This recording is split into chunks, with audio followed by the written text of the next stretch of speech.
Speakers, microphone. Use that one. There we go. Yeah. Might as well leave it running. Now let's see.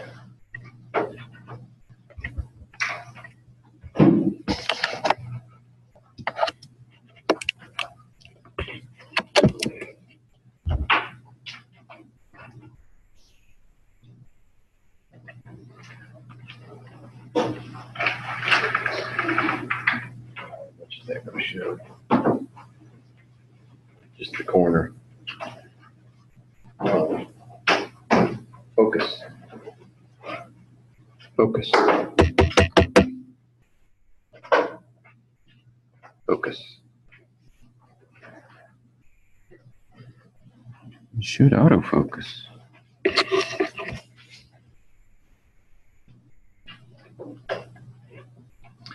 Nope. All right. It's always something. Integrated webcam video settings. How about that? Enable HD. That's fine.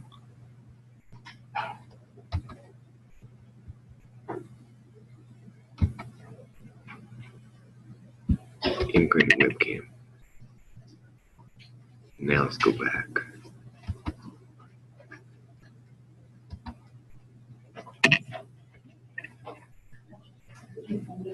Here. That goes out of focus again. Yeah.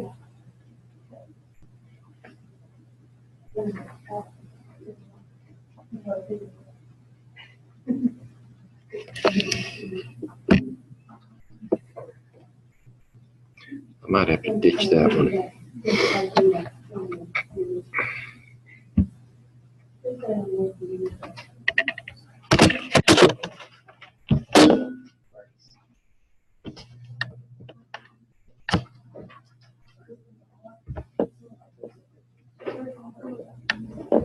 Go back.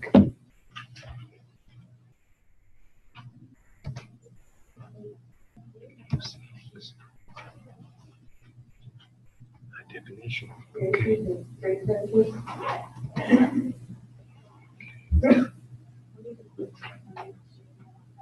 I'm going to show part of it.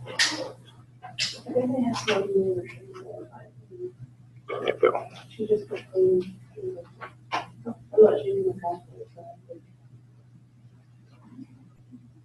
Gotcha. We're only missing two.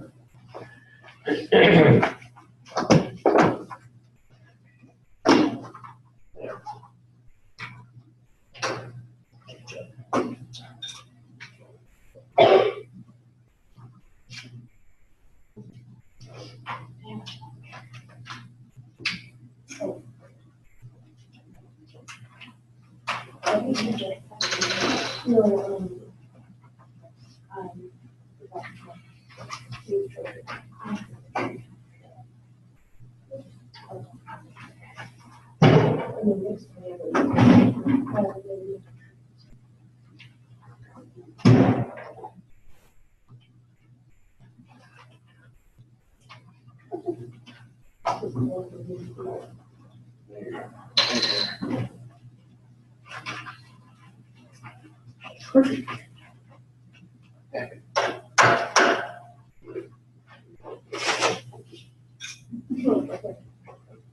The lady's crooked.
pick up where we left off.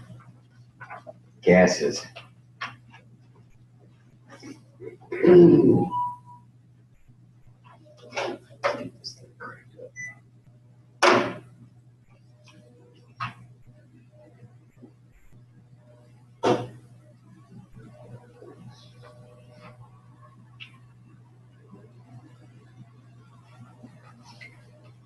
Okay. Yes.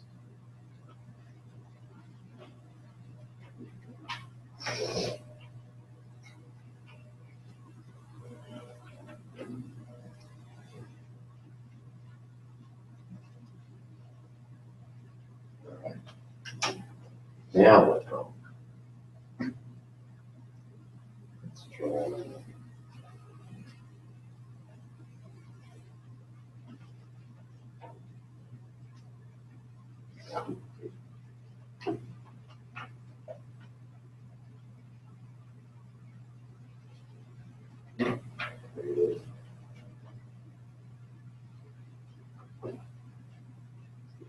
Show up. All right. Now, resuming, we're ready to pick up where we left off with gases. Let's start off with a review. Darker color than that. This one. What are the gas laws we've covered so far?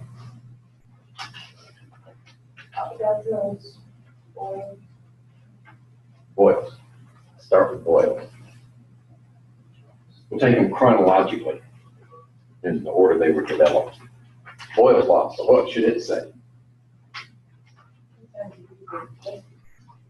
P times V equals what? Okay. That's the constant. Okay. Then who's next?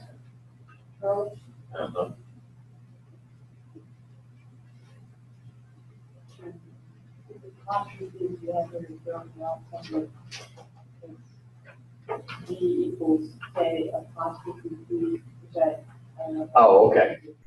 Right. That's the way I'd write it. Just as a general law. This product of pressure and volume equals a constant means it's a direct, this is a question, is it a direct or an inverse relationship? Think about it, that's a constant. So if that one goes up, what happens to this one? Has to go down, doesn't it? In order to keep that constant. So this is inverse. That means this one has to be direct. Okay, who's next? Let's see, pressure, volume, volume, temperature.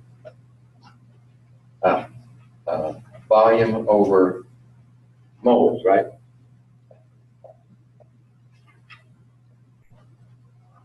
Oops.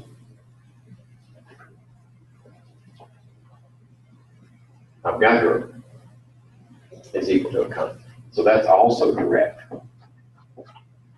Okay? What does it look like when we put them together?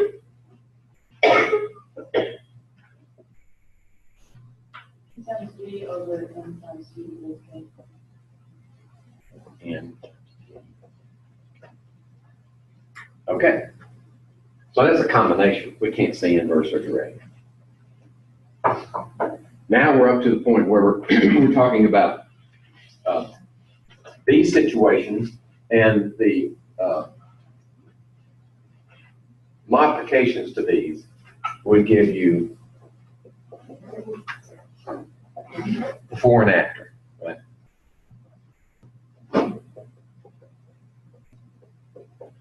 Before and after.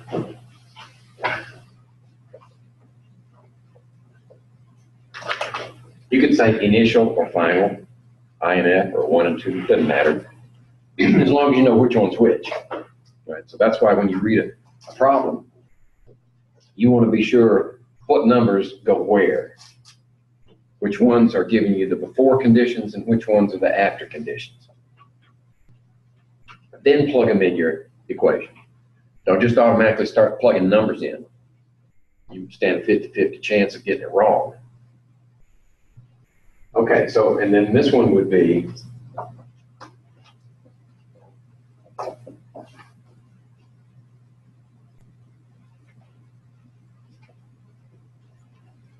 right, so those are our before and after equations. No conditions before and then the conditions after. You can use these equations. But we have one also that you can use if you only know the state at the moment. What is the situation right now? Doesn't matter how you got there or where you're going. What is it right now? And that's the ideal gas equation.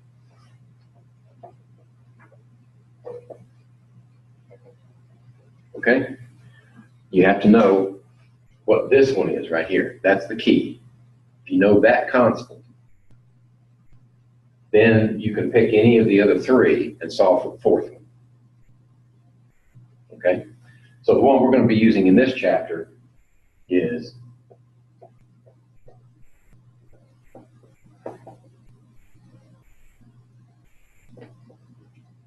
with those units.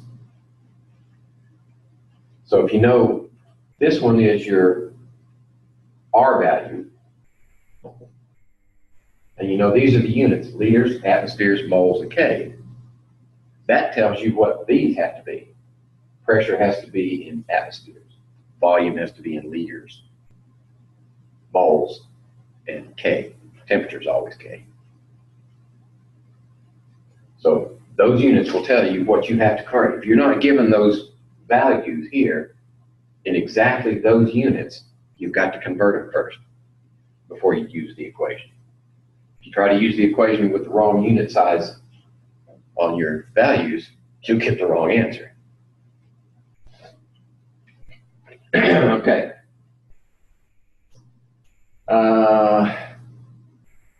Let's see. I think we did some of this already. We're going to use this one right here. At some point in the future, we'll need to use that one, but notice it has different units. Instead of liter atmospheres, we plug in joules. But you don't have to be concerned with that right now.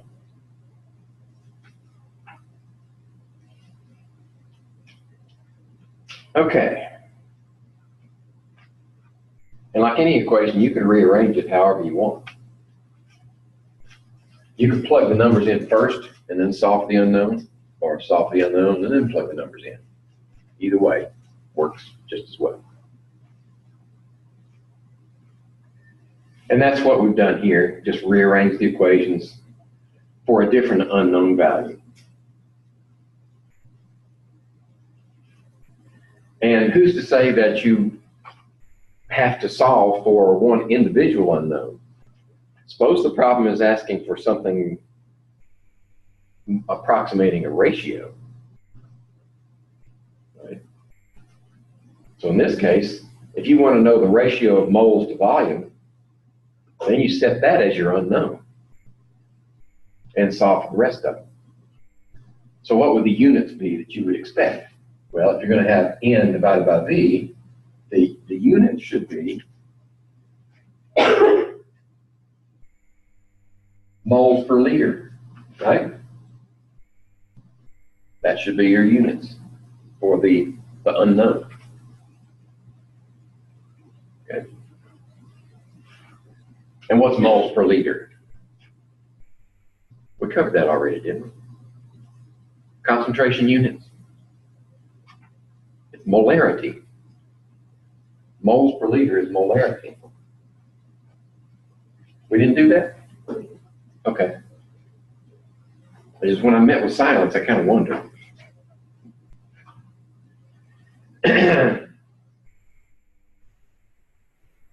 Okay. So if we solve for R, and we know what these values are, they're all related to one another,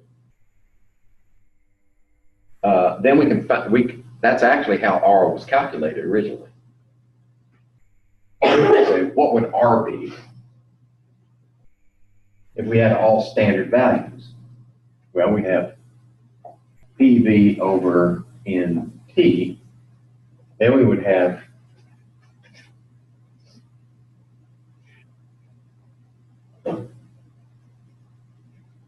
We have to put in values that are related to one another. So let me bring this down here. So what's the pressure? Standard pressure is 1 atmosphere. We need to know what the standard volume is. I'll give that to you in a second. But standard for amount is 1 mole, and the standard temperature is, for gas, is 0 degrees centigrade, which was what Kelvin? 273. C plus 273 is K. So this would be 273 K. And this happens to be the molar volume of a gas. 1 mole of a gas at 1 atmosphere and standard temperature is 22.4 liters.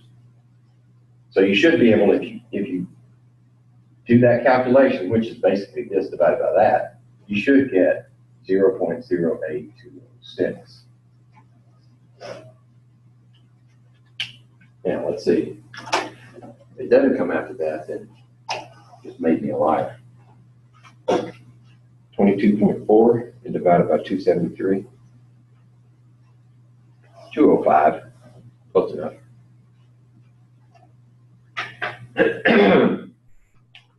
Oh, I know what it is. Remember, in your book, I'll probably show you this one. 273.16. Carry it out 2 more decimal places. That will give you, should give you that one. Okay, so there's your ideal gas equation.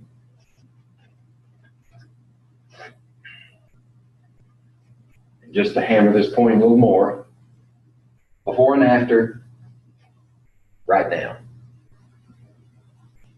So when you read the problem, you ask yourself, is it a right now problem or is it before and after problem? Then you can decide which equation to use.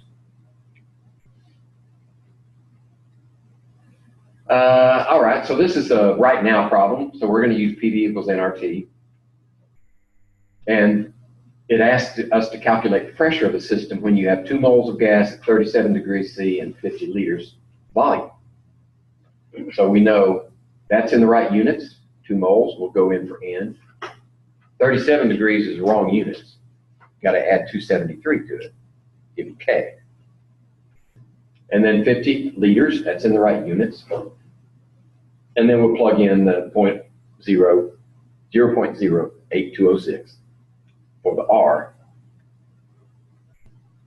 and find out what the pressure is. All right. There should be some multipliers in here somewhere, right there. Okay, there we go. So a gas under those conditions will give you slightly more than 1 atmosphere pressure.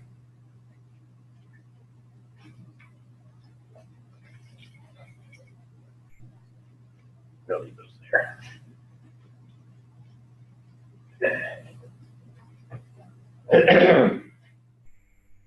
Stop me if you have questions.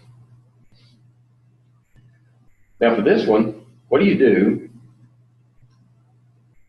Well, when you have a negative C, you say 273 minus 15, and that gives you the Kelvin temperature.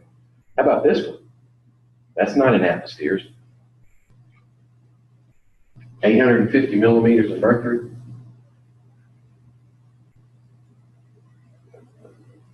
What is that in atmospheres? You need a conversion factor, don't you?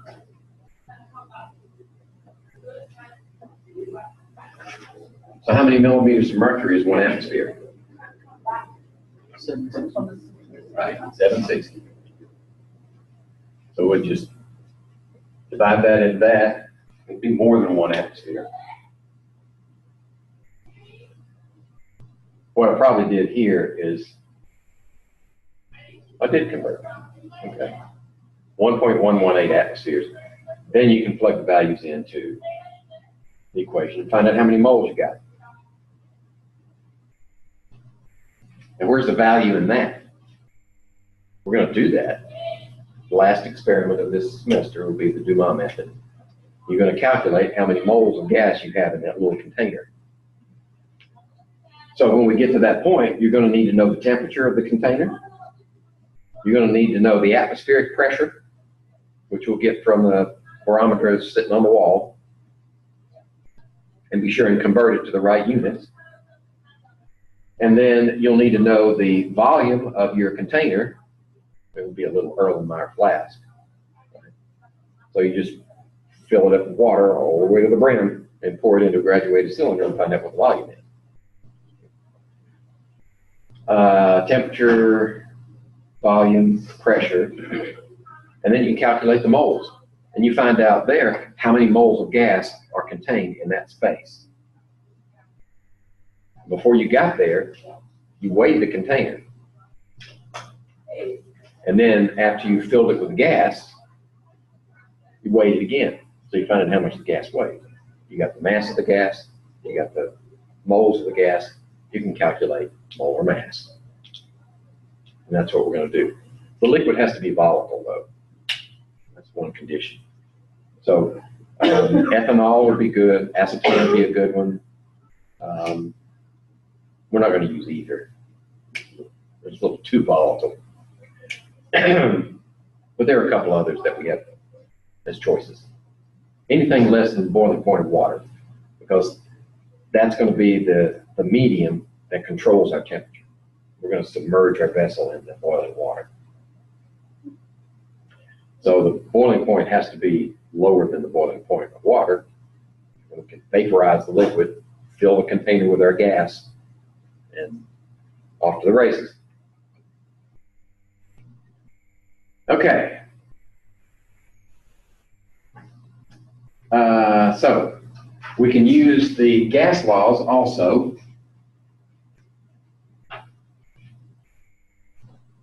to manage stoichiometry, right? We've done problems so far with masses, converting to moles and using stoich with our balanced equation. We've done solutions too, haven't we? Done solutions, so we can calculate moles with our solutions. You can calculate moles if one or more of your reactants happens to be a gas, right? So when we decompose mercury 2 oxide to mercury liquid and oxygen, we can capture that gas and characterize it by those pressure, volume, temperature, and find out how many moles of that gas we captured. Okay?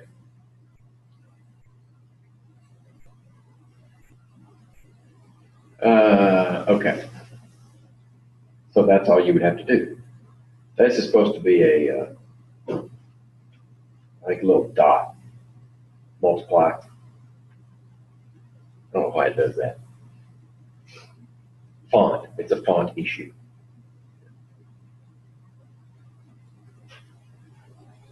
Okay. So then once we find out how many moles of oxygen we produced, we can also find out how much mercury 2 oxide was required to produce that much oxygen. So you can back figure to the mass. Okay. We didn't need to know the mass of mercury 2 oxide. We just put some in there and catch the oxygen, then use our stoichiometry to back figure how much mass did we have. Let's think about it. What if we've got mercury 2 oxide as a contaminant in a sample? You can't measure the mass directly, but you can decompose it. I mean, if you characterize your sample correctly, and you know that mercury 2 oxide is in there, then you can capture the gas that decomposes from it and back figure and find out how much mercury 2 oxide was in that contaminated sample.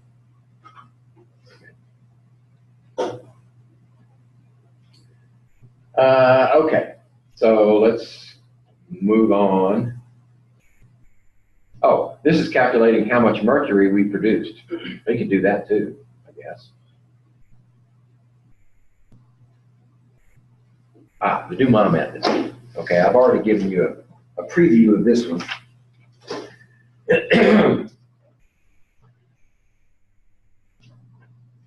So in a nutshell, the Dumas method is just a way of determining the molar mass of a liquid, a volatile liquid, using the characteristics of gases. Right? We don't have to know what the gas is because we're treating it as an ideal gas. So a gas is a gas is a gas. At this pressure, nearly this pressure, and this temperature, roughly in this range, low pressure, high temperature, we can treat all gases as ideal.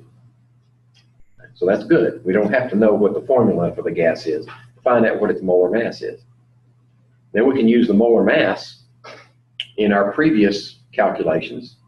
Remember, use percent composition to get we have done that, haven't we? Do I need to check to be sure we've done that? Stoichiometry. Did you give us a handout for the lab this week? For the lab, probably not. It's the one we're going to do next week. Yeah, there's not one this week. That's good. It's good that you would write it. Does anybody need any of the other handouts? I only need the lab. You need all of them? Yeah. Okay. I think I need the work problems for the Here we go. review. But I have the review at least. You got the review already? Yeah, before my internet decided to take a crap on me. Because my computer and my Did you get the phone- word problems too? I do not have the work problems. I need that. In the PowerPoints? lab. Oh, lab, yeah, sure. Everybody gets to do that. Boyle's Law. I already have it. Boyle's. That's a deal.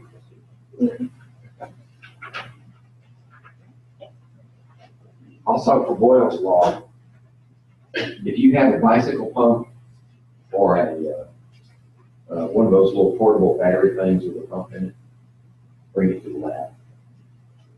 I was actually going to see the email or ask you Monday, Monday, I need to bring one.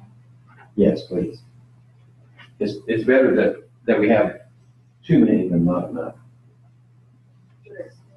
Pretty much a foot pump. Oh, yeah, that'll be fine.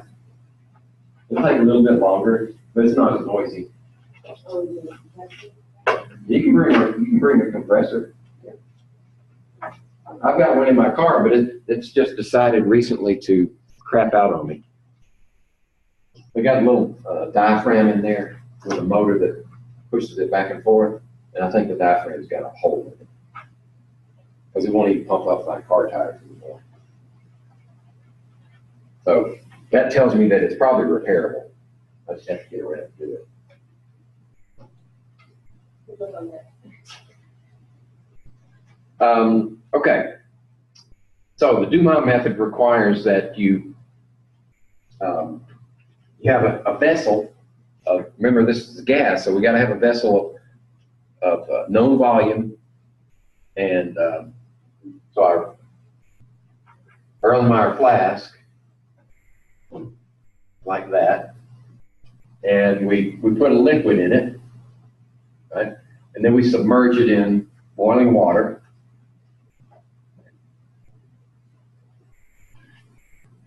And what happens is that liquid vaporizes. Now we've got a cap on this thing. We put one cap on here and secure it with a band. And then we put another one, a big one, on the outside and secure it. Then we poke a hole through both of them, just a pinhole, for the gas to escape. And what happens is, as it vaporizes, it drives all the air out. And that leaves you with nothing but the vapor from that liquid, okay? And we use a pinhole because once we take it out of that water, it's going to start to condense, right? And as it condenses, it's going to form another a little bead of liquid down here, which is fine because the mass doesn't change. But what we don't want is a fully open top, because with an open top, you get currents forming in there, and you're going to lose some of it before it has a chance to condense. So we want to leave the pinhole in there, let it cool, condense. And we've taken the mass before, the mass of the container, what we call the tare weight. Then we have the mass afterwards, which has the mass plus the gas. Mass of the vessel plus the gas. So that, and you subtract this one from the combined weight, and you get the mass of the gas. So that's one factor. For molecular weight, you need mass divided by mass per mole. Moles. So now we got the mass that way. So how do we get the moles? Well, temperature of the water is the temperature of the gas inside the vessel. Okay, got temperature.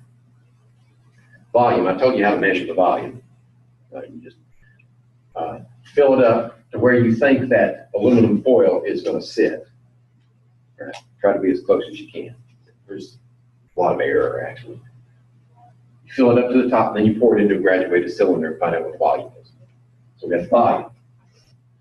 Temperature, volume, pressure. So the pressure we get from a barometer. And our barometer in there reads in inches of mercury. So you got to convert inches of mercury to atmospheres. You need a conversion factor. Inches of mercury to atmosphere. Conversion factor is 29.92. Right, so you just divide that value by 29.92 and you find out how many atmospheres. So we've got temperature, volume, pressure, and our universal gas constant. Solve for N, and you get the moles. You got the mass already, you got the moles, you can calculate the molecular weight. Now I think what they do, probably to solve this problem, they may combine equations. Yeah, what they did was they took molecular weight equals mass divided by moles, and then they took PV equals nRT, and then they solved this for moles, PV over RT. Then they substituted this right in there. So molecular weight equals mass divided by PV over RT. Then you have to resolve that. So molecular weight then is equal to mass times R times T over PV. So if you do it that way, you can do the calculation all at once, rather than piecemeal. We got the mass, we got the universal gas constant, we measured our temperature with a thermometer, just measure the temperature of the water. It's not going to be 100 degrees, not at this altitude. Water boils at a lower temperature at higher altitudes. Everybody know that? You didn't know that? Oh. If you're on top of Mount Everest, you got some water boiling, it's going to take you forever to boil your egg, because the temperature is going to be about 60 degrees centigrade instead of 100. It takes longer to boil an egg in Denver, in fact. It takes longer to boil an egg here than it does at sea level. And yes, right. All the You have to adjust your temperature. every decent chef knows that, and the recipes are adjusted for it. So you can use that calculation there if you want. There we go. And then all you have to do is, once you've got all that data, be sure it's in the right units. Plug it in, and we find out that, what do we have here? Molecular weight of, oops, went too far. 152.98 is the molecular weight of this volatile liquid. Does it say what the liquid was? Volatile substance, boiling point. No, it doesn't say. But that's one way to get the molecular weight. Remember we had our percent composition, we calculate the empirical formula. And you take the molecular weight that's determined some other way, this is one way, and compare that to the empirical weight, right? Get the ratio, nearest whole number is your multiplier, and then you can figure, you can go from empirical to molecular weight.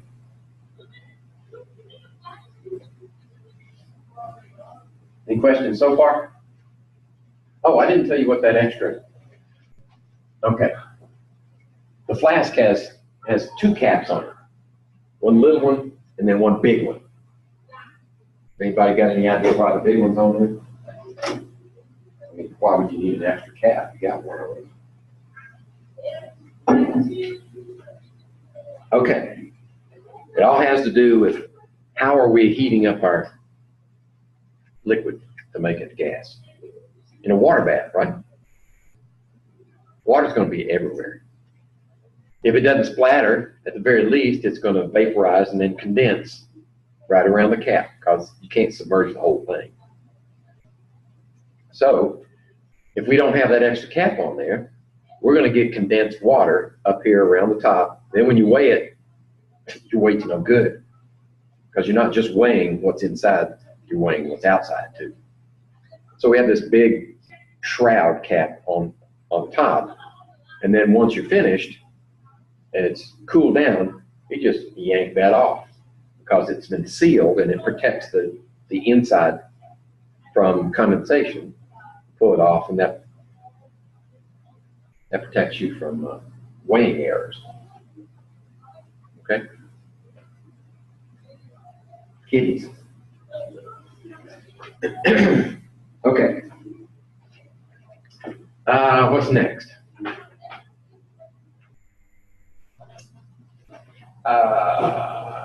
Consider the problem. Calculate the final volume of some gas when 50 liters of gas at 250 centigrade, 750 millimeters of mercury is cooled to 25 degrees and compressed to 900. All right, is this a right now or before and after?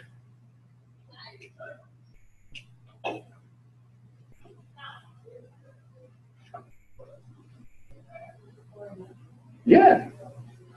You're given conditions here, and then you say, oh, we're going to cool it down to this temperature and put it under more pressure. So you're changing those conditions. So what you have to do is say, well, maybe I've already got it on the slide. Let's see. There we go. This is the one you want. There's initial. There's final. And then you have to decide, all right, which ones are constant and which ones change. Let's see. The volume is the one we're after, so the volume is going to change. Temperature is going to change. The pressure is going to change. How about moles? Moles will not change. The gas is confined, assuming there are no leaks. So what you can do is eliminate the N factor and only have PV over T. Let's see, did I do that? All right. Rearranging. All right, here we go. So N goes out because the N initial and the N final moles are the same. So they cancel out. And you're only left with PV and T as your variables. It turns out the final volume is 23 3/4 of a liter. I just noticed that. That's a small L. Liter is a large L. I inherited these slides, so I'm not going to take responsibility for them. I'm practicing to be a politician. Say anything you want next week. I didn't say that. Don't listen. I mean, especially during election season. See how many of them actually selectively disremember. Okay.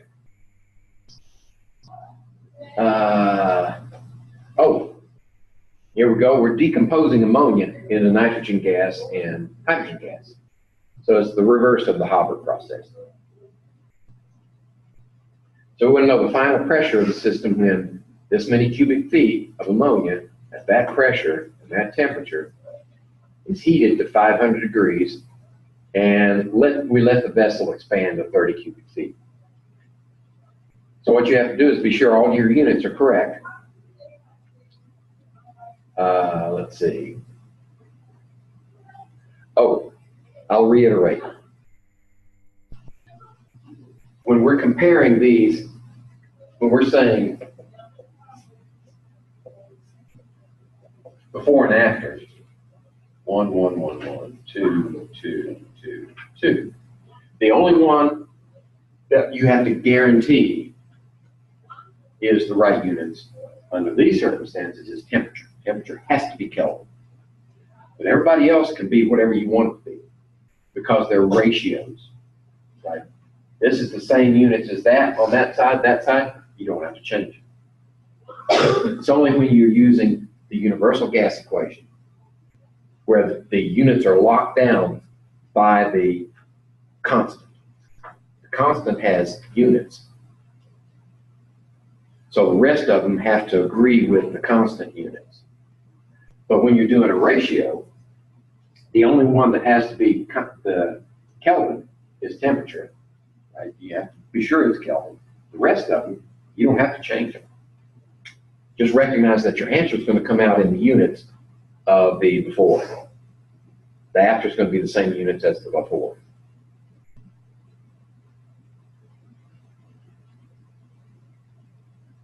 Okay, so there we solve for our final. We plug in the values. Now, notice the cubic feet. We're using cubic feet before and after. We've got millimeters of mercury for our pressure. So the answer is going to be in millimeters of mercury.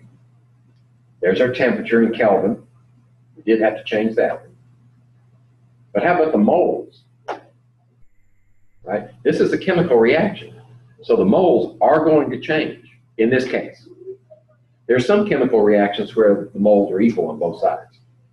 But in this case, you start off with 2 moles of ammonia and end up with 4 moles of gas. Right? So that's where the difference in moles comes in.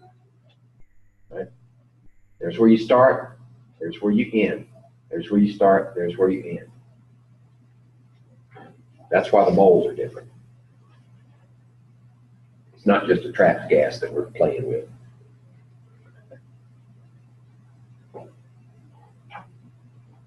So the pressure is going to be pretty high. That's like over 2 atmospheres. That's not real high, but it's noticeably different.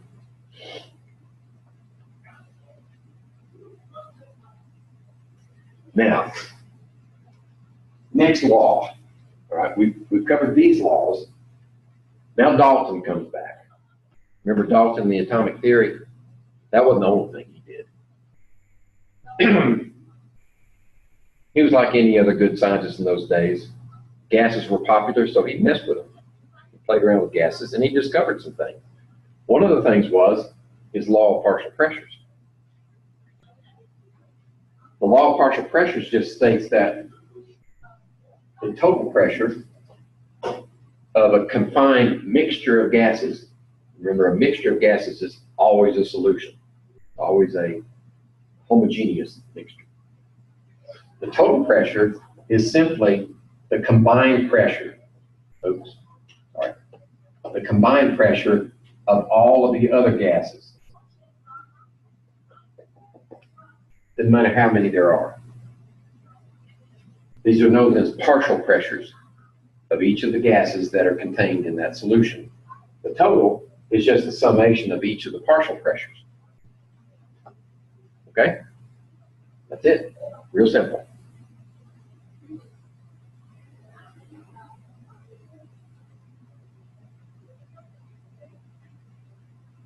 Of course, we had to make it complicated. We just have each one of these pressures is related to its own ideal gas equation. That's what that's saying.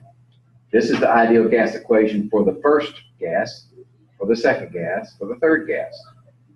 And they're all summation equal to the ideal gas equation for the total. Right? Because a gas is a gas is a gas.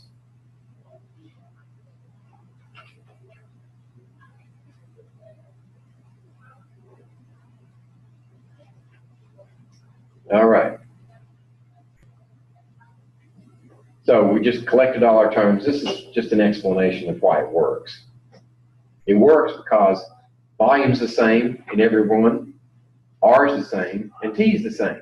The only difference is the number of moles, right? So the total number of moles that are contained in that space is the summation of these individual moles. And that explains why each one exerts its own partial pressure. The more moles you have, the higher the pressure. So the one that has the smallest partial pressure under these conditions is the one with the smallest number of moles. And conversely, the most pressure is from the one with the most number of moles.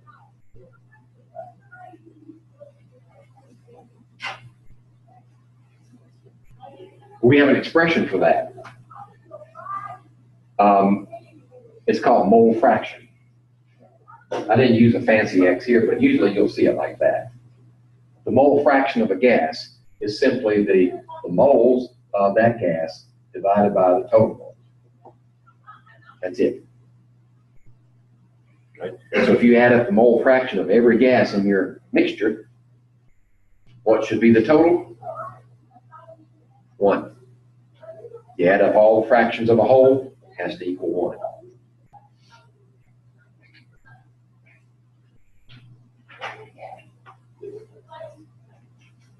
Here we go.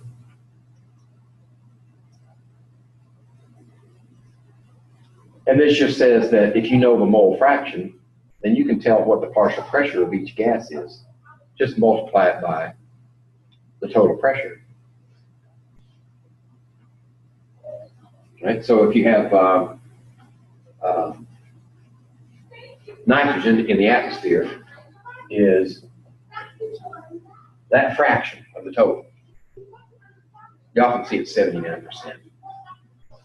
But it's 0.79 is the mole fraction of nitrogen. Right? So if you have 1 atmosphere, say at sea level, and it's exactly 1 atmosphere, then what's the partial pressure of nitrogen in that mixture?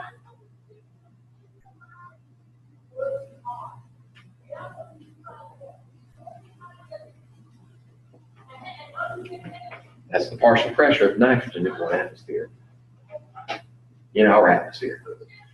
Okay. Oxygen, about 20%, so it'll be 0.2 atmospheres.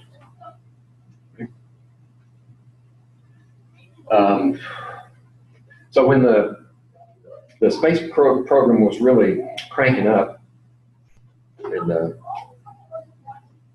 back in the 70s, they said, all right, well, we don't need nitrogen. I mean, when you breathe the atmosphere in your little capsule, all you need is the oxygen and something to scrub the carbon dioxide out of it. Right? As you exhale, they filter the air through lithium hydroxide and take the CO2 out. But they figured we don't need all of this, right? We only need oxygen. So they pumped oxygen into that pure oxygen in the atmosphere at 0.2 atmospheres. And it gives you the same amount of oxygen as you would have if you were breathing air at 1 atmosphere and 20% oxygen. Then they don't have to deal with the nitrogen because every pound matters when you're trying to shoot a capsule into space. So, so that worked for a while. And then we got to Apollo 1. And of course, these things are built by the lowest bidder. Right? That's a famous quote from John Glenn. That's the only thing that bothers me about that thing. It's built by the lowest bidder. So the lowest bidder built this Apollo 1 spacecraft and a short in it, right? Shorted, pure oxygen atmosphere, you just went, and all three dead.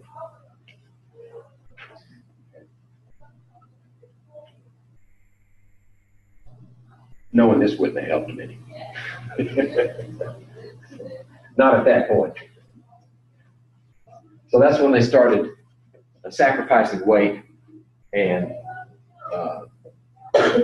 building an atmosphere in the capsule with nitrogen to kind of mitigate that flash fire that could happen again. So the program came to a screeching halt for about, I think it was 18 months. And then they skipped from Apollo 1 to Apollo 7 or 8, I think. They had to do that to catch up. So they just incorporated all 2 through 5 or 6. They just incorporated that into Apollo 7 and got back on schedule. Anyway, that's my human interest story for today. So here's a practical example. This compound right here, does it say what it is? There it is. That's nitroglycerin. Okay? So this is the balanced equation for the decomposition of nitroglycerin, which is shock sensitive. So if you have a little jar of nitroglycerin and you just drop it, boom. And it produces a big bang because 4 moles of nitroglycerin produces 12 plus 10 is 22 and 28, 29 moles of gas. So it goes from 4 to 29, just like that. So that's where the overpressure comes from, and the blast effect from nitroglycerin. So we can, if we had, let's see, calculate the pressure when nitroglycerin contained in a 100 ml vessel, 20 millimeters of mercury detonates, and the vessel expands to 110 liters, and the temperature rises because it's exothermic too. It gives off heat. Let's see, how are we doing on time? Am I rambling too much? Let's see. 1:45. We'll probably make it. Now, plus we won't have lab today. Okay, so how do we deal with this problem? Well, if we want to know the final pressure, we need to, this is a before and after problem, right? We're given values before and we're given values after. So the one that we are not given explicitly here, we have to tease out of the balanced equation, and that is the number of moles. So the before moles, the initial moles here is 4. The final moles is 29. Okay, so that's what you plug into your equation, along with those other changes. Of course, the millimeters of mercury, the pressure is going to be in terms of millimeters of mercury because we didn't change it to atmospheres. And that's fine because this is before and after. So there are the liters. We allowed it to go from 100 liters to 110 liters. There's our 4 moles of gas, 29 moles of gas. There's our temperatures. They do have to be in Kelvin, right? So there's our final temperature, and there's our initial temperature. And run the numbers. Cancel your units, run the numbers, and you find out that the pressure now is 297 millimeters of mercury. So it went from 20 millimeters of mercury. So that vessel had to be partially evacuated, right? It would be between 600 and 760 millimeters, depending on where on the planet you're doing it, inside that vessel. So whoever did this experiment was smart. They took a bunch of the air out and made room for the expanding gas so that their vessel wouldn't explode in their face or inside the hood, wherever they have to do it. So we went from 20 millimeters of mercury, which is a partial vacuum, up to 297. It's still a partial vacuum. because 760 is 1 atmosphere. They usually do experiments like this in what's called a calorimeter bomb. I mean, it's not the kind of bomb that's supposed to explode. It's a bomb that contains a chemical reaction. And they probably did it to determine what is the heat of that reaction.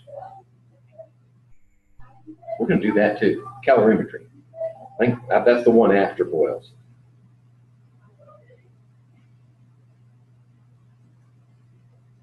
Okay, so what are the partial pressures? Well, we know what the whole pressure is, right? The only thing in that vessel was nitroglycerin, nothing else. So we know we're starting off with 4 moles of nitroglycerin, but we're ending up with 29 moles total. All of this decomposes, so it's gone. So the total number of moles is 29. So that means that the mole fraction is 12 divided by 29 here, 10 divided by 29, 6 divided by 29, and 1 divided by 29. Those are the mole fractions of the products in that mixture inside the vessel. So we can do each one of these and find out what the partial pressures for each one is. And they're proportional to the number of moles produced. There we go. And they should add up to that total. Pretty close. You know, off by 200 of a millimeter of mercury. Okay, up to now we've been talking about laws. Right? What happens under certain conditions? It isn't that we don't care why, just up to this point we didn't know why. So, the theory that developed to explain all of these laws is called the kinetic molecular theory. Now, the kinetic molecular theory was developed for gases, but we've discovered that it's valuable for explaining things that happen in liquids and solids too. We just have to change some of the postulates, right? And that should become obvious as we talk. Okay, first postulate. You got large numbers of atoms and or molecules in your gas. Large numbers. You need large numbers because we can't measure the trajectory, the momentum of every particle. So we take an average. And the more particles you have, the better your average. Right? It's known as, in statistics, it's known as sample size. Anybody here has statistics? All right. Yeah, larger sample size makes your data a little more reliable.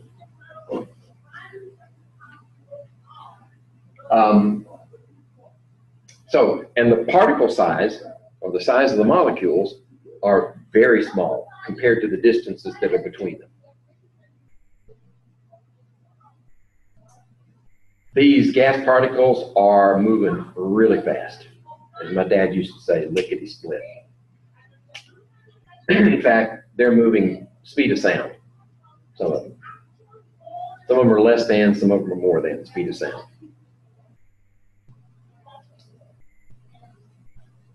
And they collide. But you can't avoid it. The kinetic theory means that they have kinetic energy, right? I showed you this last week, didn't I? Kinetic energy.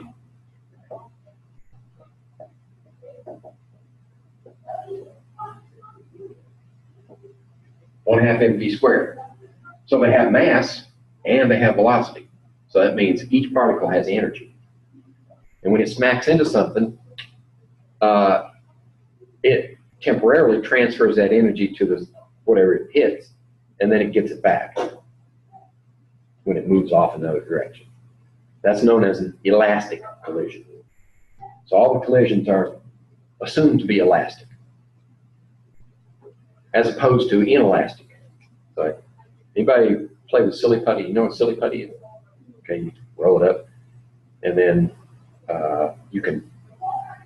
The thing about silly putty is can't you bounce it on the floor? Right? Like It's not as good as the Super Bowl, but it's okay. Well, if you have something like, I don't know, mashed potatoes. Take a spoonful of mashed potatoes and drop them. What do? That's it. That's an inelastic collision. So the energy that mashed potatoes had from here to hit the floor, right? We translated that potential energy into kinetic energy right before it hit the floor. So where did that energy go when it hit the floor? It was converted. You can't destroy energy, you can't make energy. You can only convert it. So what happens is the energy that it gained by falling was converted into heat.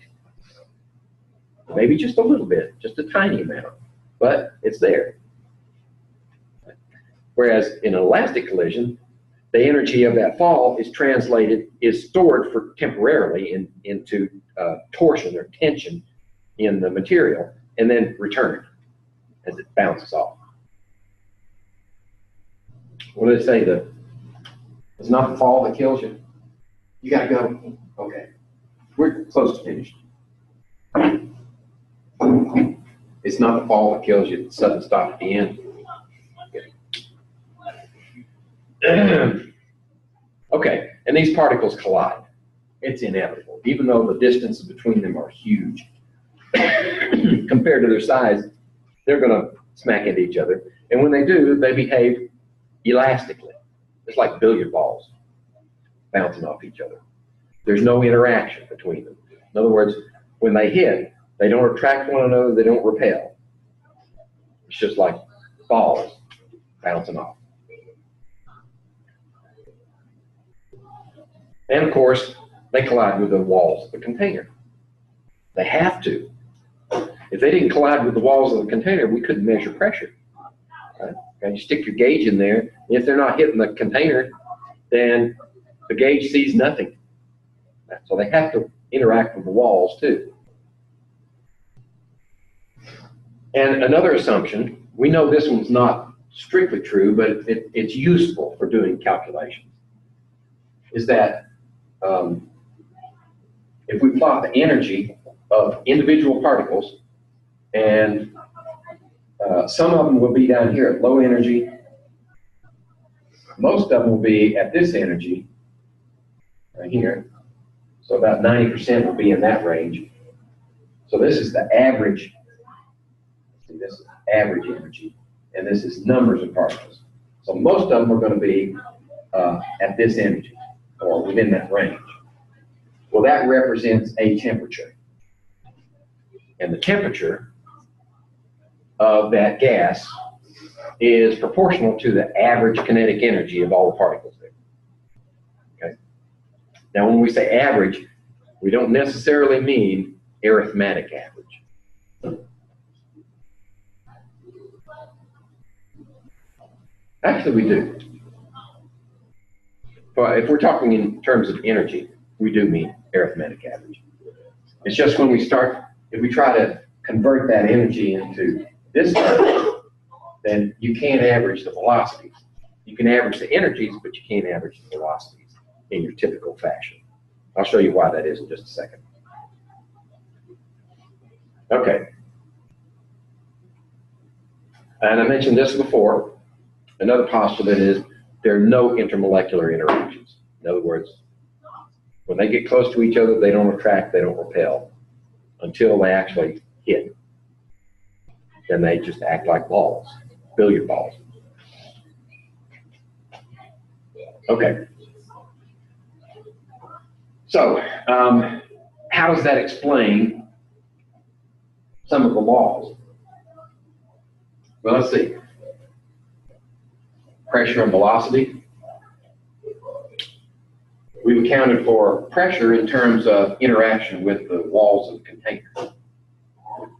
We've accounted for velocity by the kinetic energy of the particles and the temperature. So velocity and temperature are covered in those postulates. Number of moles, right? If you increase the number of moles and everything else is constant, then you're going to have more particles to do their thing. And the more particles you have at that temperature, the more energy is contained in there.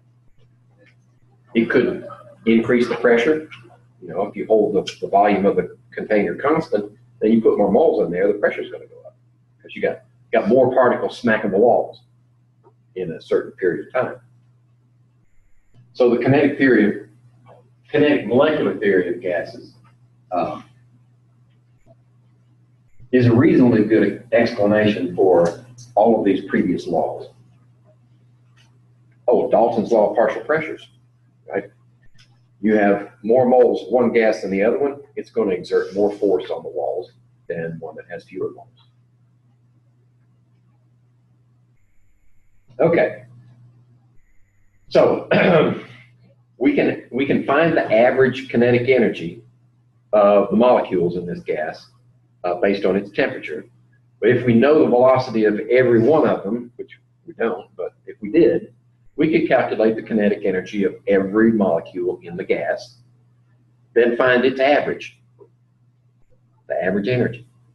Well, we're going to simplify it a little bit. We're only going to use 7 bowling balls, right? 5 kilograms. That's probably, let's see, 10, 11 pounds, a little over 11 pounds. That'd be a light ball, wouldn't it? I don't know, I haven't bowled in years. What do they go up to? Like 8 pounds is like a kid's ball. 14 pounds, that rings a bell, yeah. 14 pounds is like an adult ball. Okay, so the kinetic energy, and they use E sub K in this one, but I use KE. Means the same thing, kinetic energy is energy of motion. And each one of our balls has a different velocity, right? So we calculate the energy of each of the balls by plugging it into this formula. And if we use kilograms per mass and meters per second for velocity, which squares it, then you end up with units of measure of kilogram meter squared per second squared. And that is equivalent to 1 joule. Right? Joule is a measure of energy. So each one of these has that amount of energy, and we can average them all together. And we find out, wait a minute, hold on a second. There it is. Average all those energies together and you get 5,000 joules on average for the bowling balls, or the balls that we're measuring. If we average the velocity, then we get 40 meters per second. Okay? If we plug 40 meters per second back in here as our average velocity, we will not get 5,000. It doesn't work that way. You can average the energies, you can't average the velocities and expect to estimate the energy, average energy. Right? So, what would be the velocity if we used this value in there? We rearrange the equation to solve for velocity, right? So if we put those values in, we would have to use 44.72 meters per second as our average velocity to get this value, which is average energy. Well, what do? Right? Because velocity sometimes is what we want. Well, there's a procedure. It's called root mean square for estimating this value using those values. Okay?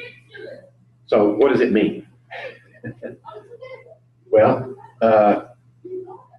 we work backwards. Root mean square. In this case, velocity. Okay, Joyce.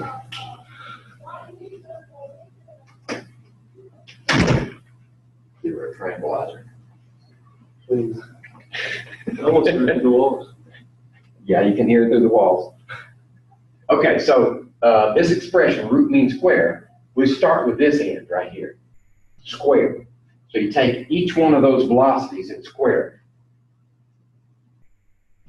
and then you add them up, right? So you sum up all the velocities from 1 to whatever that is. I equals 1 up to n. So you sum them all up, and you divide by the total number. That's the mean part. Square them, add them up, divide by n, that's the mean. Then you take the square root, because we're going to get rid of that square factor. Okay? If you do this calculation with these values, not those values, these values, you will get that number right there, root mean squared. Then you can use that value in this calculation to give you this value. Okay? Now everybody's probably cringing over math. Right? We use root mean squared every day. We just don't think about it. Right? Every time you plug your hair dryer or your radio or your charger or your phone or your laptop into the wall, you're using root mean squared.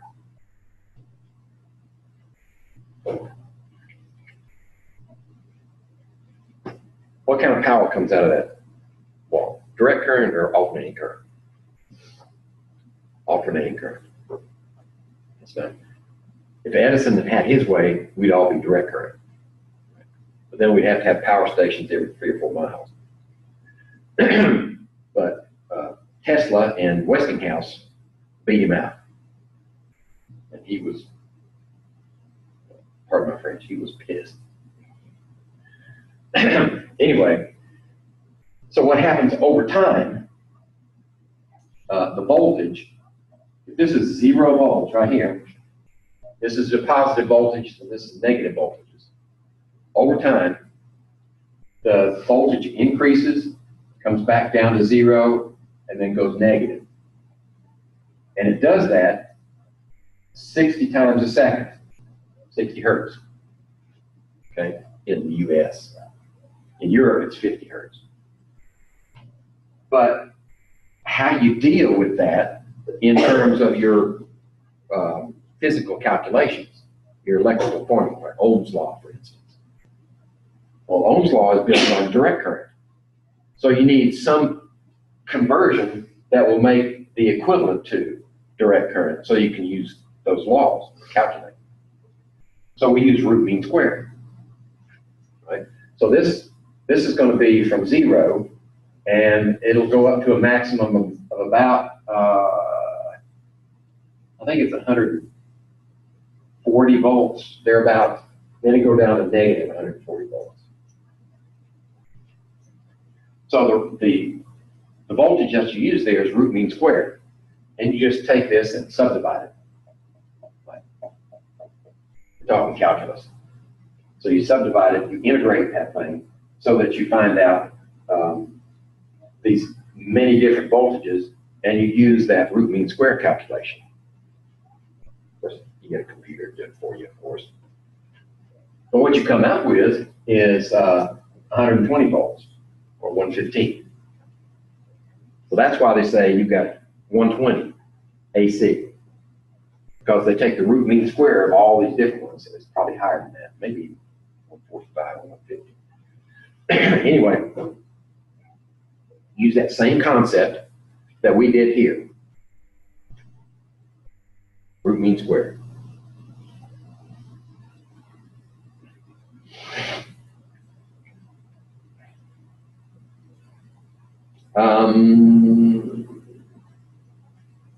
So what's the energy of our particle? Well, if your particle's moving in a straight line, it's just velocity squared times the mass, right? But our particles are moving in 3 dimensions, right?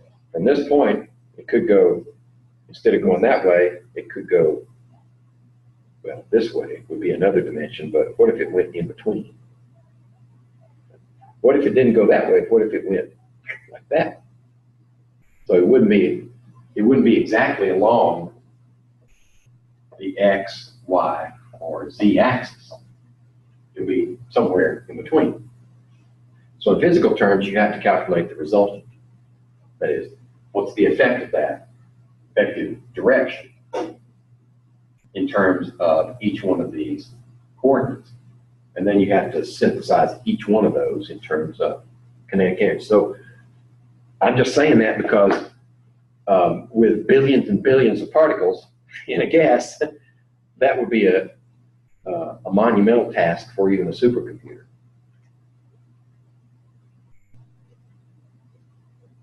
So that's what it would look like on each of the axes: x-axis, y-axis, z-axis.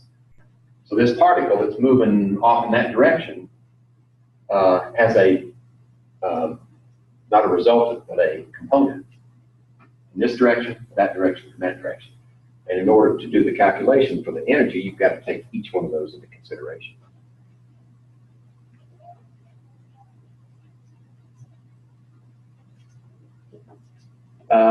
Okay. So all of this is academic. You don't have to be able to do that stuff. I just want you to be able to use the information. And your useful information at the back of your review document references, I think, that bottom equation. Let's see. Yeah, it's in the bottom middle. Square root of 3RT over M. The M here is the same as MW here. Molecular weight. That big M is molecular weight. So what is this? That's the Greek letter mu. And that bar over it means average. And with the RMS, it's the root mean square average. And little mu means velocity. Okay. So just to confuse you further, we throw in some Greek letters. But the root mean square velocity of an individual particle that's moving is inversely proportional to its molecular weight. Actually, the square root of its molecular weight. What does that mean? Well, if the molecular weight of the gas particle gets bigger, its velocity decreases, right? Because it has the same energy. I mean, just think about it logically. If something's got the same energy, and we're calculating the same energy for each one based on this, well, if this is related to the temperature, and the temperature is constant, right? So that's a constant. Then what happens if the mass goes up for that particle? The velocity has to go down, right, to maintain that same kinetic energy. So that just means a slow-moving semi-trailer will do just as much damage to you as a BB moving at the speed of light, something like that. You know, smaller things have to move faster to deliver as much energy. I mean, we got any shooters in here? No? Yeah, you know what I'm talking about. I mean, some of them, remember, the original muskets were like, what, 54 caliber? They were huge balls, but they were moving pretty slow. But when they hit you, they'd knock you down or make a big hole. Or most of them, they hit a bone and just shatter your leg off or your arm off. But with the invention of smokeless powder and high velocity, well, good steels and high velocity rounds, you can deliver just as much energy with a smaller bullet, only it's moving faster. Right? The trick is the terminal ballistics. When it hits you, what's it going to do? Well, if it maintains its shape, it's going to run around through you. Maybe produce a cavitation that'll do some damage. But what you want to do is have it stop when it hits you and deliver all that energy into your target.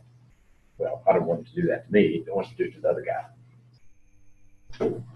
So that's where mushrooming comes in. So you have a round that hits you, and the hollow points make it go, spreads out, delivers all of its energy inside.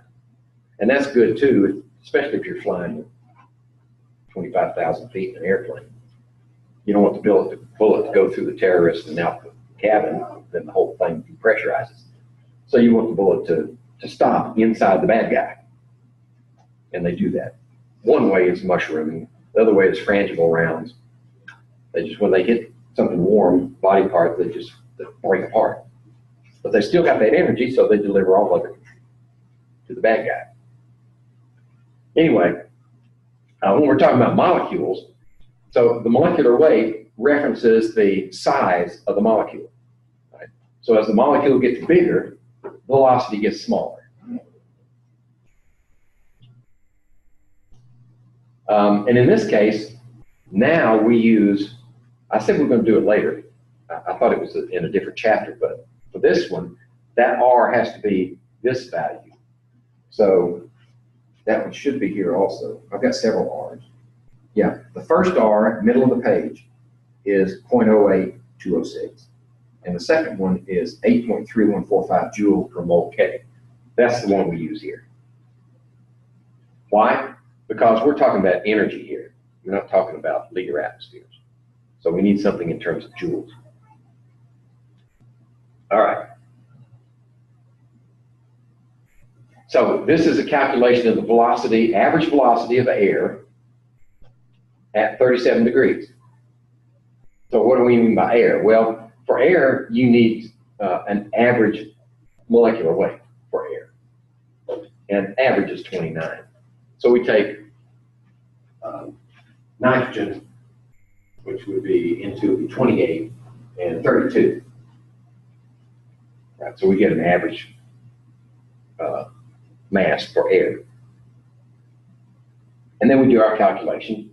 Molecular weight of air there, R value of 8.3145, and the temperature. And that gives us meters per second. 516 meters per second is the average velocity of air at 37 degrees. Anybody recognize 37 degrees centigrade? What is that in Fahrenheit? I don't even have to calculate it. I know what it is. 98 point, huh? No, it's body temperature. 98.6 degrees Fahrenheit. Exactly. It's 37 degrees centigrade. So at body temperature, air molecules are moving at over 500 meters per second, and we do a conversion and find out that that's 1,155 miles per hour. It's about the speed of sound. A little over the speed of sound, actually. Right? Miles per hour? No, 1,000 feet per second is the speed of sound. That's why when you see the lightning strike, count seconds. And it's like 5 seconds per mile. It's because 1,000 feet per second makes 5,000 feet in a second, which is a mile. But it's very fast. Now, if we do the same calculation with helium, it's a smaller molecule. So for the same energy at the same temperature, which is this, it's going to be moving faster. Right? So if you have a mixture of air and helium, the helium at that temperature is going to be the molecules that are moving faster than the air molecules. And that's why when you breathe helium, you talk funny. Right? Because the helium itself increases the velocity of your sound waves. Okay, so we did all that to introduce Graham's law of diffusion. Graham's law of diffusion just says that you can ratio the velocity of two gases, right? And velocity times time is distance, right? Take my word for it. So there's your distance. So the distance traveled for A, ratio to the distance traveled for B, is proportional to their velocities, right? But their velocities are also proportional to these expressions, right? So if you put the square root of that expression on top of the square root of the other one, it's the same as saying the square root of the whole thing as a divisor, as a quotient. So we just rearrange right? The three RTs go out, right? Because we're at the same temperature. R is a constant, 3 is a number, so it goes out. And what we end up with is the ratio of the velocity of A, or the distance that A will travel in a given amount of time, is proportional to the inverse of its square root. So the ratio of molecular weight of B over molecular weight of A is related to the velocity of A divided by B. Right, so what's practical? Well, this is another way for determining the molecular weight of an unknown. Because you usually compare how far your unknown moves relative to your known, and your known, you know the molecular weight already. So you measure the distance it moves over the same time for the distance the other one moves. And there are a number of ways you can do that. This is a fun way. So if we have this gas, hydrogen chloride, right, and ammonia, and we have this long tube that you can see through, and you soak a cotton ball in each one, you shove it in the end, and then you start your stopwatch. And you note where they combine. When they combine, they form a solid, ammonium chloride. And it's kind of like a fog in your tube, right, where they meet. Well, the one that moves the fastest is the lightest one.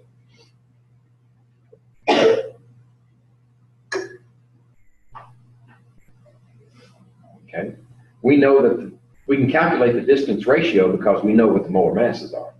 But if we didn't know the molar mass of one, we just need to measure the distance that one travels versus the distance that the other one travels. So there's supposed to be a, there it is. Okay, so there's our tube. The one travels faster than the other one, it forms right here. And so we just measure the distance it travels here, the distance the other one travels here. And that's where, see, the ammonia is a lighter molecule than hydrogen chloride, so it moves faster. So if you put there with an unknown, as long as you have some way to measure the distance, like you know they're going to, well, you can test whether they're going to react. You just take a small sample of each under the hood. See if they're going to, these gases are going to make something when they meet. If they do, then you can use this method. If they don't, you have to pick something else. Okay. So, and there are probably some, I know there's some examples in your review document to work this type of problem.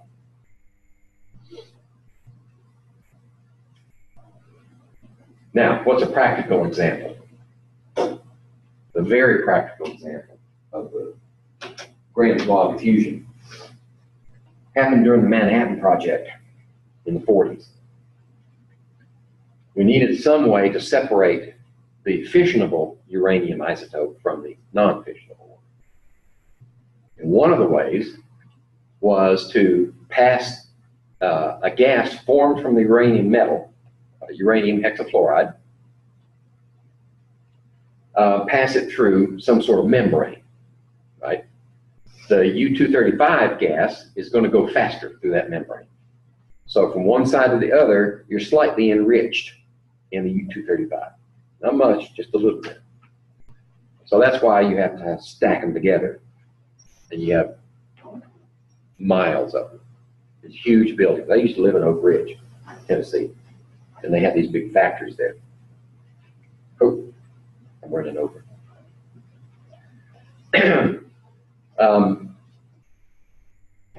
And they were big buildings because they had so many of these filters stacked, one upon another. They had to make them out of Teflon because uranium hexafluoride is very corrosive. So fortunately, Teflon came along at just the right time. So they made these membranes out of Teflon. And after so many thousand movements through these membranes, you get an enriched uranium-235 gas at the other end. And then you just reconvert it to the metal. And if you have, 5% or so, you can use it as a fuel in a nuclear reactor. Or if you enrich it to, I don't know what the explosive amount is, higher the better, 90% uranium-235, then you can make a bomb out of it.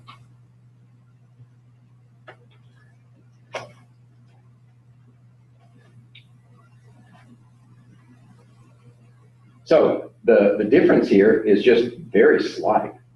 It's like 0.4% enrichment at each stage. So it takes a lot of them. And there's a K25 plant in Oak Ridge, and that's why the building is so big. My family wasn't very rich. We did have a car. So for entertainment, throw the kids in the back, and we go out and drive the perimeter road around this thing. It was like 15 or 20 miles to go around it. And high security, of course. So it was barbed wire, tall fence. But as long as you stayed on the outside, they didn't care. We just drive around it. That wasn't the only plant. There was another one. Y12, I think it was called. They used a different method for separation. They used centrifugation, I think. It wasn't as developed as this one. So this one was our initial way to generate enough uranium to make Little Boy. And then later, once the centrifuge technology matured, then you could do things like the Iranians are trying to do with their ultracentrifuges. But the separation is a different physics. Okay, so we know what ideal gases are like. They behave as if there's no volume at all. They remain a gas at all temperatures and pressures, right? You compress and cool right down to absolute zero, still got a gas. That's ideal. They don't interact with each other. They just act like billiard balls. Real gases, however, they do have a volume. They do have a mass. So they take up space. So when you get down really cold and high pressure, then they don't behave ideally anymore. In fact, most of them condense into a liquid or a solid.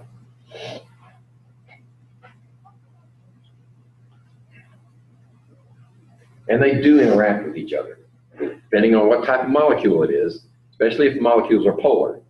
That is, they behave as if they have a negative pole and a positive pole, then they'll interact with attraction. That's just one way that they can do it. But they do interact with one another, and that changes the way they behave when you cool them down. So that if you cool argon down, it will liquefy it like,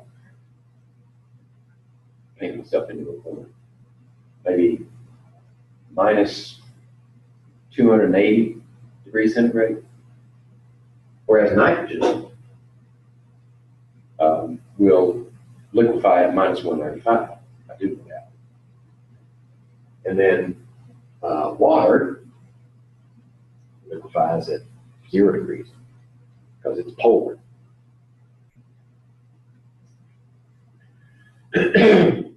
So this fellow right here, Van der Waals, proposed an equation that would correct for those non-ideal situations. You don't have to know this. It's just, this is the ideal gas equation. There's your pressure. And this is a correction to that pressure in terms of moles and volume. And this constant value, a proportionality constant. So this whole thing is the pressure term. This one's the volume term, where you also include a correction for moles. And then moles and temperature over here by themselves. So the correction are in terms of pressure and volume. That's Van der Waals' equation.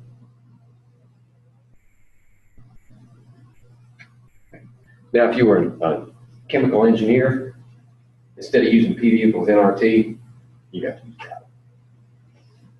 Because most of the chemical engineers, stuff that they do happens under extreme conditions. So their gases are not going to behave ideally. Okay, what's coming up? Monday. What is, we're gonna have a review on Monday, isn't it? Right, today was the buffer day. Oh, wait. Oh, there it is, okay. Yeah, review on the, oh, we're gonna do a review on my birthday. Yippee. Yeah. Another year older than I can. I remember less than ever before. Okay, so that's it. We're done for today. And it's still recording. That's wonderful.